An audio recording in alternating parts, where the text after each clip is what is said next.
Serikali ya kaunti ya Bungoma sasa inapania kutumia shilingi bilioni 15.8 katika mwaka huu wa kifedha.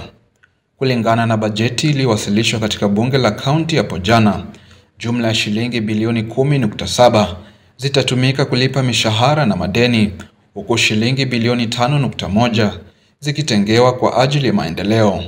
Serikali ya kaunti itabaki na mgao wa shilingi bilioni 14.5 huku wadi zikitengewa shilingi bilioni 1.3 ambapo kila wadi itapokea jumla shilingi milioni 30. Mapato kwa bajeti hii ni pamoja na mgao wa usawa kutoka kwa serikali ya kitaifa wa shilingi bilioni 11.69 kutoka bilioni 11.1 mwaka uliopita, ruzuku kutoka kwa serikali ya kitaifa na washirika wa maendeleo kwa bilioni 2.2 pamoja na mapato ya ushuru ya shilingi bilioni 1.96. Ofisi ya katibu wa kaunti imepokea mgao mkubwa zaidi wa bajeti kwa 40.15.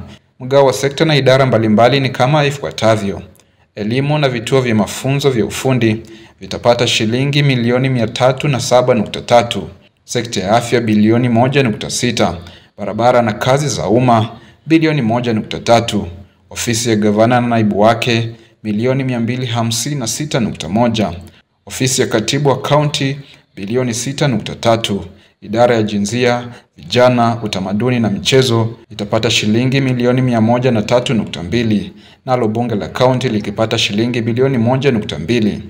Na sasa baada ya makadirio ya bajeti ya mwaka huu kuwasilishwa jana katika bunge la kaunti, wenyeji katika kaunti hii ya Bungoma wametoa hisia mseto kufuatia bajeti hiyo. Kwa mfano department ya afya, bajeti ya neglected tropical diseases NTDs wameweka zero budget, na hiyo ni changamoto. Idara ya afya imekuwa ikipata mgao ya kwa hali ya wastani on average between 25% na asilimia 30, lakini kwa leo kwa mara ya kwanza tumeona asilimia 10 ambayo kidogo ni hali ya kuhofia.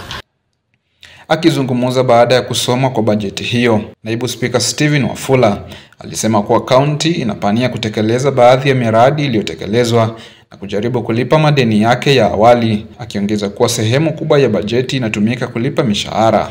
Barabara ya Misihu Brikedia, haswa ile ambayo inafanywa na county government, serikali ya county kutoka Naitiri kwenda kule Brikedia, tumeweka pesa kukamilisha barabara hiyo. Na vile vile kuna madai ya barabara hii ambayo ilianza kujengwa kitambo ya dual carriage.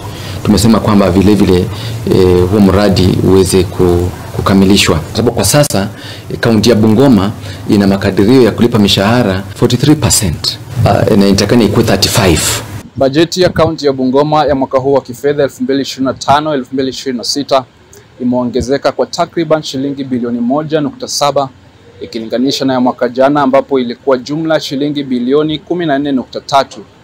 Chris Sifuna, Runinga ya Tandao.